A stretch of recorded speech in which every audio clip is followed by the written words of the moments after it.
Hi friends, praise the lord అందరికీ. ఈరోజు మనం బైబిల్‌లో ఒక వ్యక్తి గురించి మాట్లాడబోతున్నాం. ఆయన పేరే యిర్మీయా. యిర్మీయా ఎక్కడ పుట్టిండంటే యూదా దేశపు యెరూషలేము ప్రాంతం దగ్గరనున్న అనాతోతులో జన్మించాడు. ఆహ్, తన తండ్రి పేరు హిల్కీయా. తన తండ్రి ఒక యాజకుడు. అయితే ఆయన ఉండి నా కుమారుడు కూడా ఒక యాజకుడు కావాలని అనుకుంటాడు. కానీ దేవుని ప్రణాళిక వేరేగా ఉంటది. ఆయనను ప్రవక్తగా నియమిస్తా అని అంటాడు. మనం బైబిల్ తెరిచి చూసినట్టయితే యిర్మీయా గ్రంథం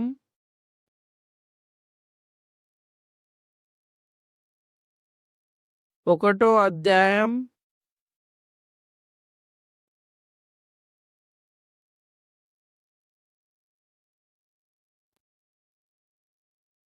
5-7 వరకు. యెహోవా వాక్కు నాకు ప్రత్యక్షమై ఇలాగు సెలవిచ్చెను. గర్భంలో నేను నిన్ను రూపింపక మునుపే నిన్నెరిగితిని. నీవు గర్భం నుండి బయలుపడక మునుపే నేను నిన్ను ప్రతిష్ఠించితిని. జనులకు ప్రవక్తగా నిన్ను నియమించితిని అని దేవుడు అంటాడు యిర్మీయాతో. కాబట్టి దేవుడు ఒక యాజకునిలాగానే కాకుండా ఒక ప్రవక్తలాగా నియమించిండు ఇజ్రాయెల్‌కి, అంటే యూదా దేశంకి. అయితే ఈ ఇజ్రాయెల్ వాళ్ళు ఏం చేస్తారు? వాళ్ళకి నచ్చిన అన్య దేవతలను పూజిస్తుంటారు. తన కన్న బిడ్డలను బలి అర్పిస్తుంటారు. అయితే వాళ్ళకి నచ్చిన దేవతలను పూజించుకుంటా వాళ్ళ కన్న బిడ్డలను బలి అర్పిస్తూ ఉంటారు. అయితే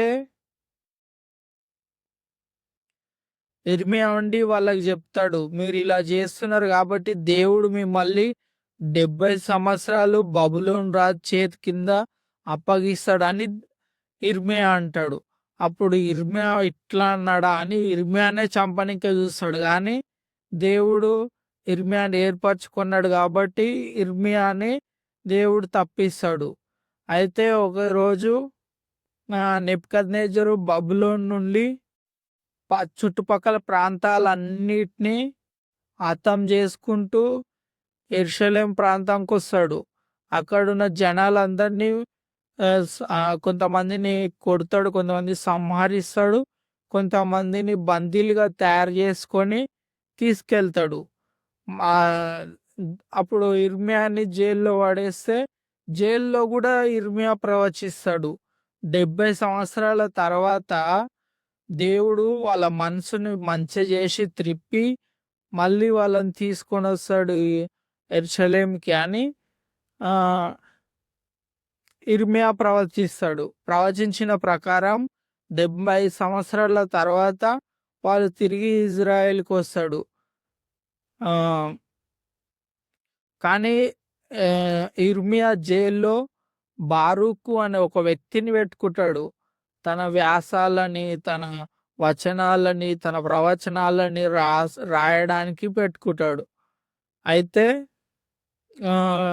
లాస్ట్కు ఆయన దేవుడు చెప్పినట్టు వింటాడు, దేవుడు చెప్పినట్టు చేస్తాడు. దేవునికి ఇష్టమైన వ్యక్తిలా బతికి చనిపోతాడు. ఎప్పుడు చనిపోతాడు? ఈజిప్టులో క్రీస్తు పూర్వం 570 సంవత్సరంలో మరణిస్తాడు. ఇది ఫ్రెండ్స్ ఆయన కథ. ఆయన దేవుని కోసం ఎలా ఉన్నాడు, ఇజ్రాయెల్ అంతా ఒక విధిగా మారి తన లైఫ్లను ఎంజాయ్ చేస్తూ అన్న దేవతలను పూజిస్తూ ఉంటే యిర్మీయా మాత్రం తన కాలమందు ఏ పాపం చేయకుండా పరిశుద్ధునిగా బతికిండు. కాబట్టి దేవుడు అతన్ని ఏర్పరచుకున్నాడు. ఆయన తల్లి గర్భంలో పుట్టక ముందే ఏర్పరచుకున్నాడు. బయట కూడా ఆయన ఏ తప్పు చేయలేదు. అంతే ఫ్రెండ్స్, బాయ్, థ్యాంక్ యూ. ఇంకా ఇటువంటి స్టోరీస్ కావాలంటే నా ఛానల్ని సబ్స్క్రైబ్ చేసుకోండి. అంతే friends, bye, thank you. Amen.